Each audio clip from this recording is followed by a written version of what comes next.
Good to be together again.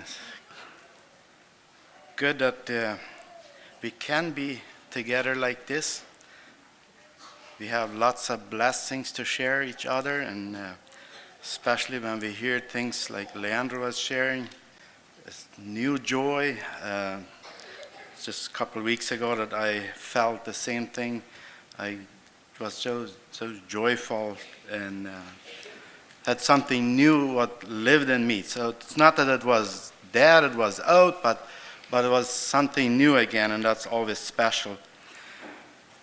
When I was looking into this message for this coming Sunday, I was thinking back and forth and praying, and sometimes pictures can tell lots, and I just sat there and looked at the picture, and I saw lots just in a plain picture, not people on it, just a plain picture. And so when I did that, it reminded me of the dark world where we live in, and it gave me, or that gave me a question for myself. If we live in a dark world, is the light shining the way it should be? Or is the church at a place, the right light that it should be? Delmer can put the first picture on there. There's nothing much on that I have written on there, less than but the Word of God. This picture did preach to me lots. But it would not mean lots to you, probably. But you see these three lines there, and they are just one color.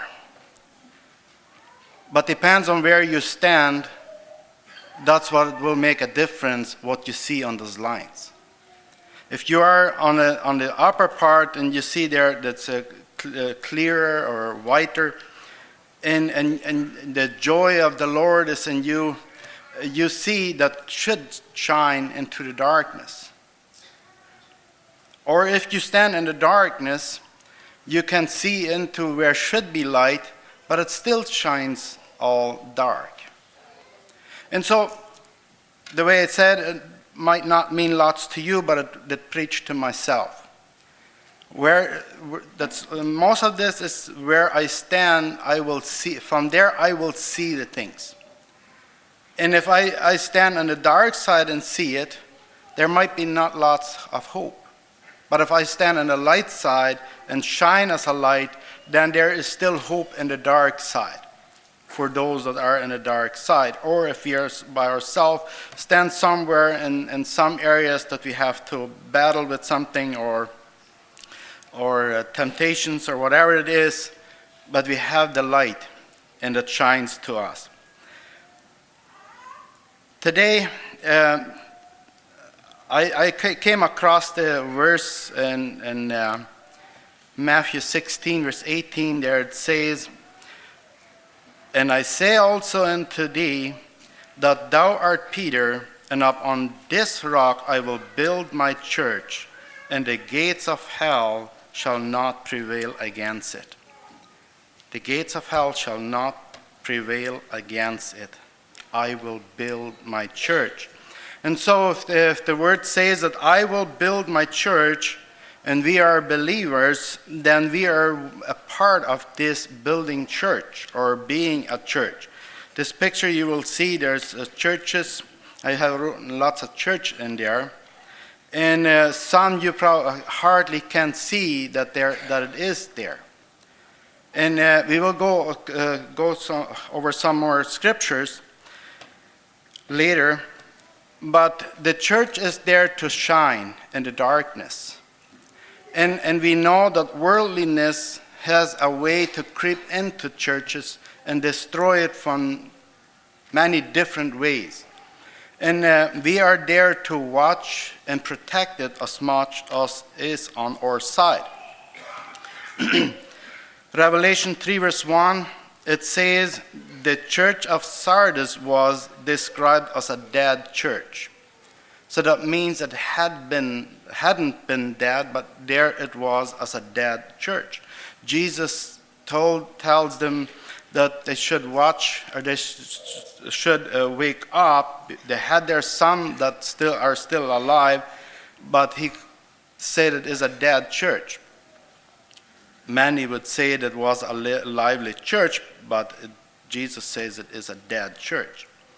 This reveals that churches can die, and they often do. Where are the congregations we read of in the New Testament? At some point in their history, they have died. They are not there anymore. We have good testimony from those churches.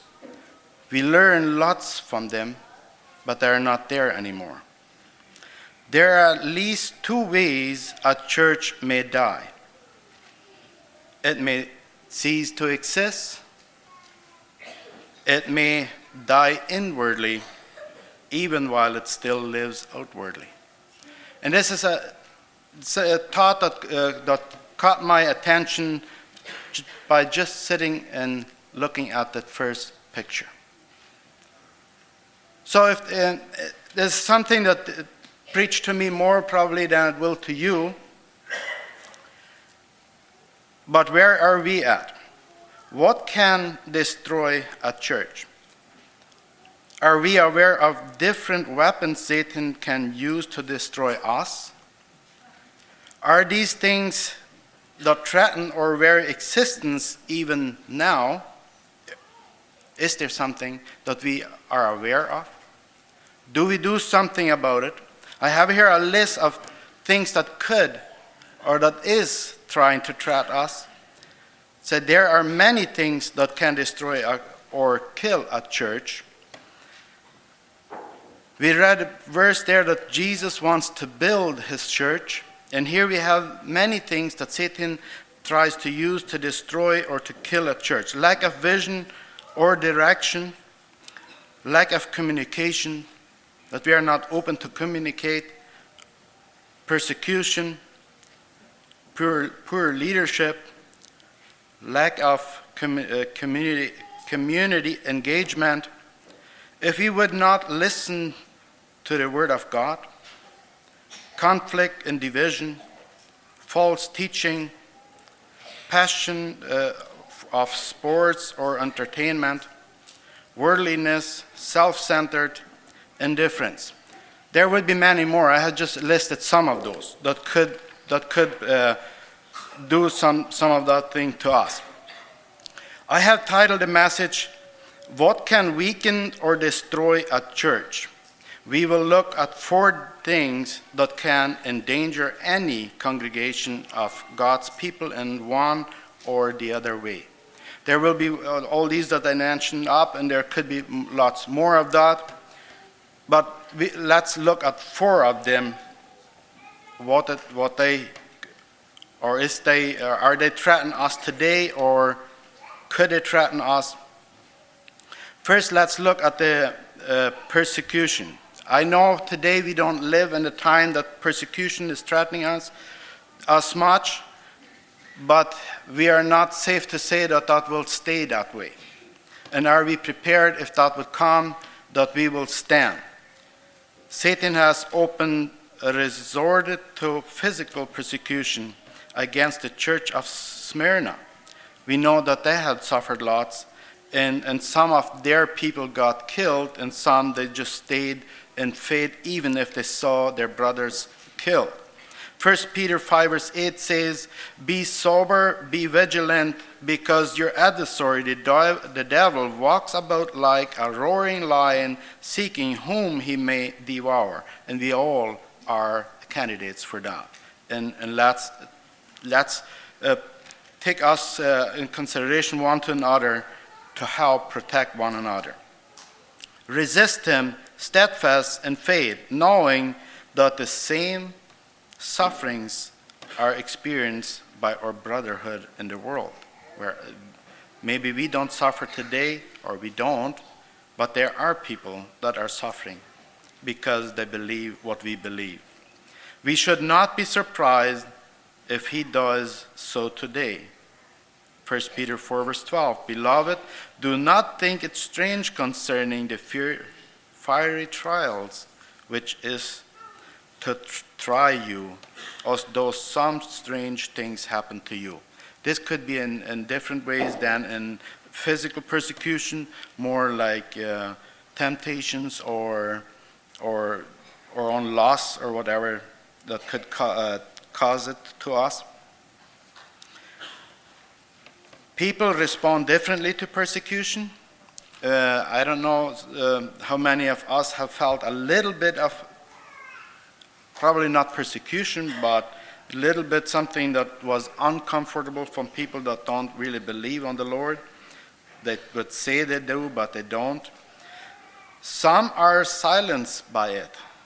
Some people, they just are silenced by persecution. We read in John 12, verse 42 and 43, Nevertheless, among the chief rulers also many believed on him.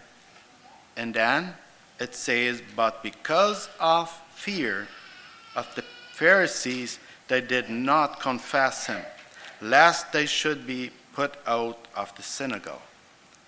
So do we hold back because we are scary what other people will do or something will happen to us? For they love the praise of man more than the praise of God. So there's something that we can ask ourselves, and what will we do, or what are we doing? Others rejoice in it, and this is something that's not that self-explained from our flesh part, that we will rejoice, but if we will, it will make a difference. Acts 5 verse 41 says, So they departed from the presence of the council, rejoicing that they were counted worthy to suffer shame for his name's sake. We know that this were Peter and John. They got beaten they shouldn't talk about Jesus. They got beaten there, and then when they went out of that building, they were rejoicing because they took shame on their bodies. They took beatings. James 1 verse 2 says, My brethren, count us all for joy when you fall into various trials, knowing that the testing of your faith produces patience. The persecution could bring patience to us. It would not be as easy as red when we would be in it. And sometimes when we are thinking of it, it comes to us, how would we be able to stand? But the Lord will give his strength in that moment when we need it. Today we don't need that power. Why will he give it? But when we will be there, he promised in his word that he will give that what we need to stand when we will stay fast in the word. How we react will determine our future as a church. How we react will determine the future. A church that is silenced by persecution will soon die. A church that is silenced by persecution will soon die. A church that rejoices in persecution will not go unnoticed by the Lord, not by ourselves. The Lord will give his strength for that, what they will need there. We know in Matthew 5, that's where Jesus talks, and he says, Blessed are you when they revile and persecute you and say all kinds of evil against you falsely for my name's sake, or for my sake. If they do that because we believe, then we should rejoice. We should not hang our head down or amortisen. Verse 12 says, Rejoice and be exceedingly glad, for great is your reward in heaven. For so they persecuted the prophets who were before you. So this is and it's something that we can look through the Bible, that people have been persecuted. And today we are free, but we don't know for how long. As the Lord took note of the church in Pergamos, so will he to us as well. As the Lord took note of those in Philadelphia, so he will for us as well. Persecution is not the only weapon that Satan is trying to use. When a congregation stands in persecution, he will often seek to destroy it through other means or through other things. False teaching could be something. And we would be all probably clear that we don't believe or we are not teaching false. And let's look into it a bit, what could come up and what are we listening all in these days. There's so much out there that we can listen or look at that could lead us astray. Satan has used this tactic to threaten many churches. It threatened the church of Ephesus, but they had overcome. It threatened the church of Pergamos, who, while handling persecution faithfully, they were struggling with false teaching in their midst of their own people. Both Paul and Peter warned for the danger of false teaching that would come. So that's something that we have to look for as well. Satan has used this tactic to threaten many churches. Like Acts, we can read, "For I know this, that after my departing shall grievous wolves enter in among you, not sparing the flock. Also of your own selves shall men arise, speaking perverse things to draw away disciples after them." Therefore, this is something that we have. That's on us. It says, "Therefore watch and remember that by the space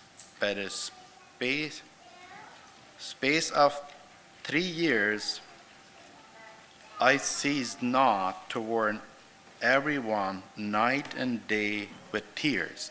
We would think that in those days they wouldn't have that much than today is there, but Paul was saying he was praying, he was asking that there should be spared of the false teaching.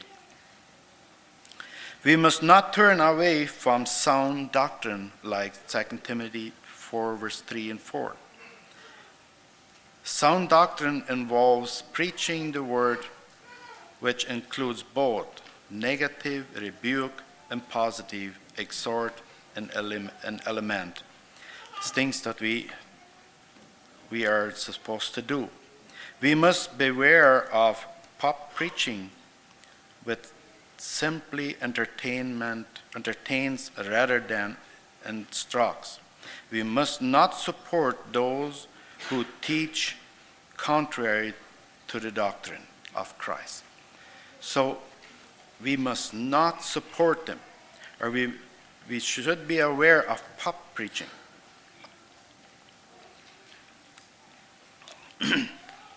I don't know if I understand exactly what it all means, pop preaching, but we all know that we can go to the internet and we can pull up any kind of messages and listen to it.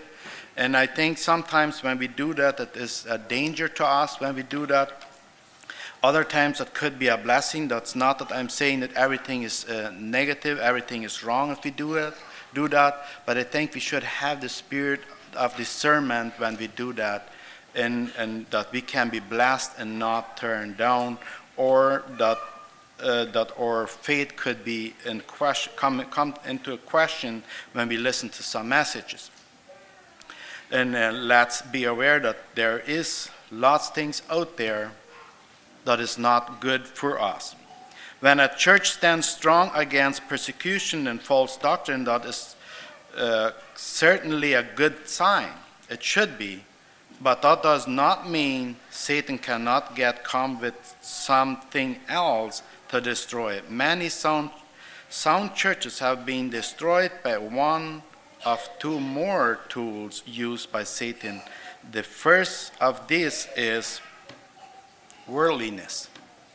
Worldliness is creeping in slowly, that we probably not notice it, what is coming in. We will probably say that immorality is not something that we are struggling today, and probably not. It would be good if not, but the loss of the eye could cause us to struggle as well. Materialism involves the loss of the eyes. It can come in that way. 1 John 2 verse 15 says, "Love not the world, neither the things that are in the world. If any man loves the world and loves the love of the Father is not in him." We all have good places to work. We all love to work, and it's all good. It should be that way. But the love of the Lord should be above all that. For all that is in the world, the lust of the flesh, and the lust of the eyes, and the pride of life is not of the Father, but is of the world. And the world passeth away, and the lust thereof, but he that doeth the will of God abideth forever. And that is why we are together here. We are gathered. We want to abide. We want to do the will of God. That's why we come here. That's why we want us to encourage one another, to bless one another. That's why we are here. The loss of the world passes away, but he that doeth the will of the Father abideth forever. Satan uses worldliness to destroy churches. The church at Thyatira was threatened by the influence of Jezebel. We know all the story of Jezebel. That church was threatened by Jezebel's way of doing things. Immorality has damaged many of the churches today. We know that. There's things going on. Homosexuality get into churches. Not just that. There's many more things that comes into it. Worldliness is coming into the churches. And we have to look at it and see if we can, that we stand against it, that it will not creep in slowly and unnoticed, and years down the road, then we will be there.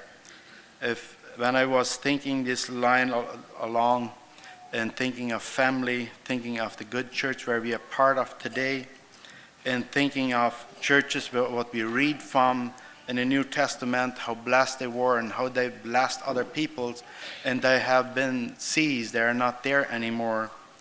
What will become of our church today and all the blessings that we receive today? It struck my thoughts, and I thought it is a good thing if we sometimes just sit down, and the way I started with a picture and look at a picture.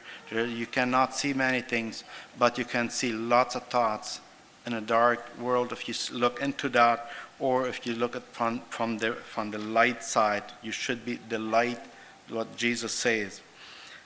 Materialism has drawn many churches away from their service to the Lord. It might not be the case from us, that we will be too much in materialism or material things and forgetting about the blessings of the Lord. Churches are hindered when their members are rendered fruitless by worldliness. Churches are hindered. Then we can ask ourselves, do we hinder the church by some materialistic things, worldliness? Luke 8 verse 14 says, "And that which fell among thorns are they which, when they have heard, go forth and are shocked with cares and riches, pleasures of this life, and bring no fruit to perfection." Where is the seed falling on us? But that on the good ground are they which in an honest and good heart Having heard a word, keep it and bring forth fruit with patience.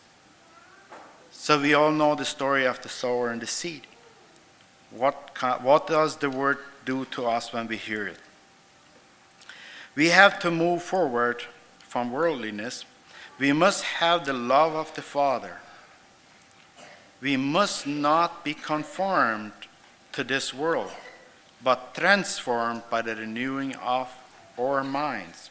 We must watch and pray. That is not something that is there if we would like to, would be good. It says we must. A church that is sound on certain issues can still be a dead or a dying church if worldliness is allowed to infect its members.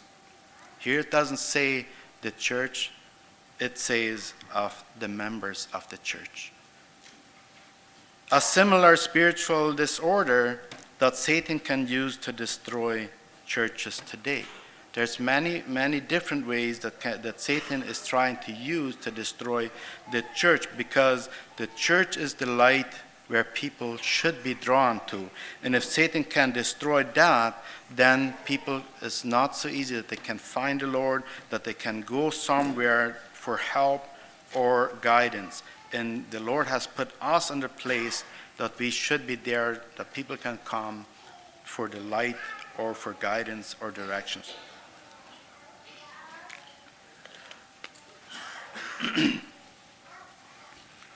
This is the fourth one. Indifference. Indifference is a big thing, or is a very strong tactic that the devil can use to destroy congregations or assemblies that love the Lord. A subtle yet effective weapons used by Satan.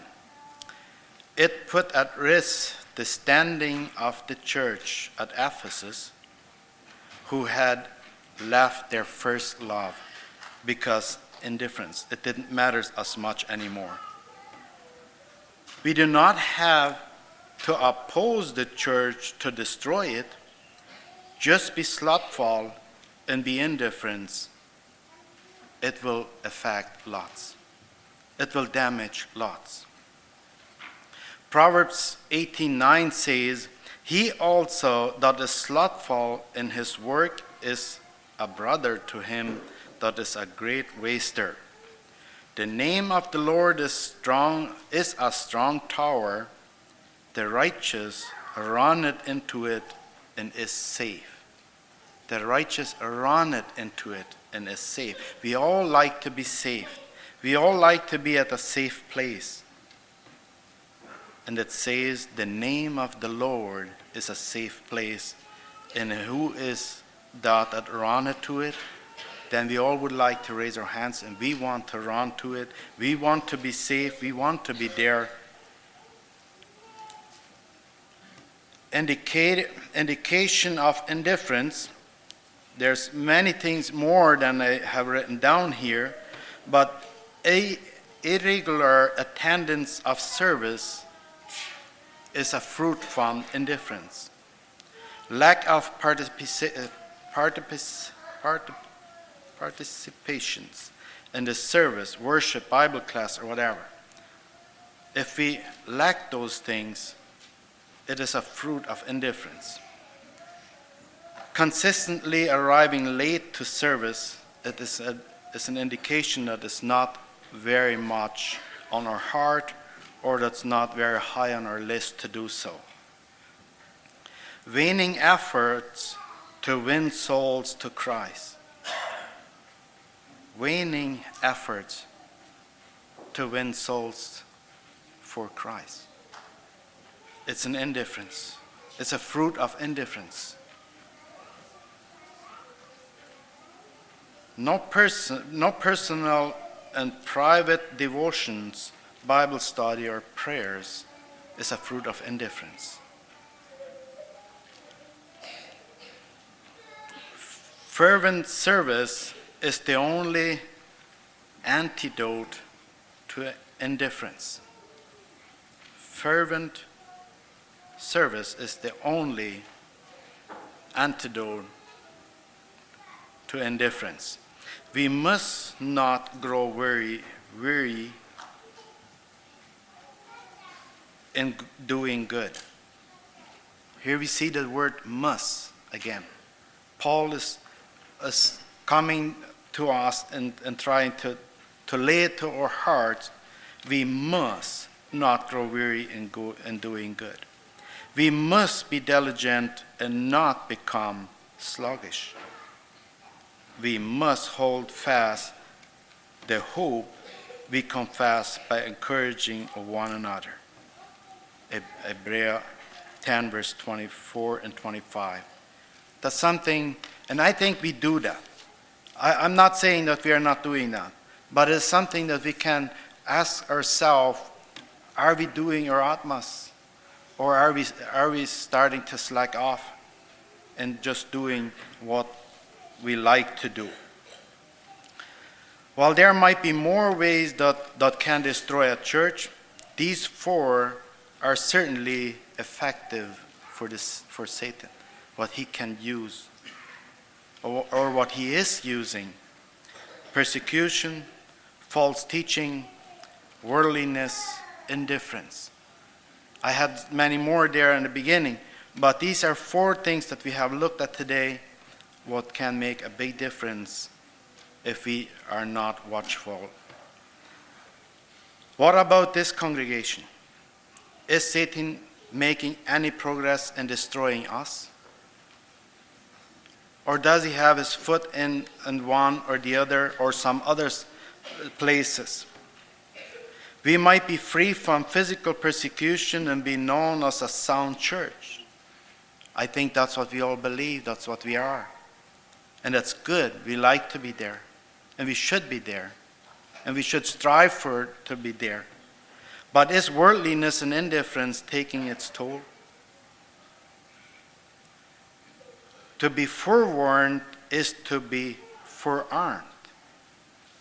If we bring our thoughts into it, what could happen if we are slothful or we not watch carefully, then it could come there before we will want it to be there. Or we never want it to be there, but it could come if we are not watching. We need to be honest with ourselves.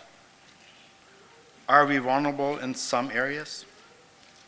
Don't let great deceivers succeed in deceiving us. That's what he is trying to do. He wants us to come off the trail of the Lord, or of the way of the Lord, or of the church. May we each do our part in blustering our defenses against the one who seeks to destroy us. Paul wrote, lest Satan would take advantage of us, for we are not ignorant of his devices. We are not ignorant. We have the Word of God, we read it, we have it all in our hands, but sometimes it is good if we take a little bit time and think it through.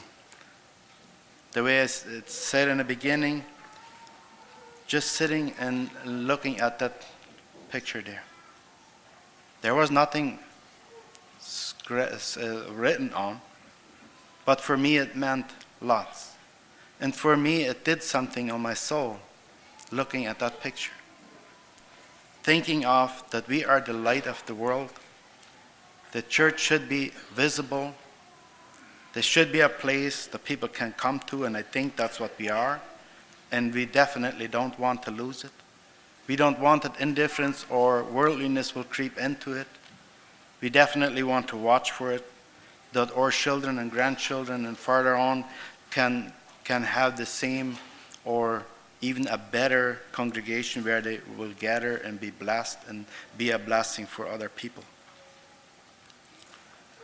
That's so far. God bless you all.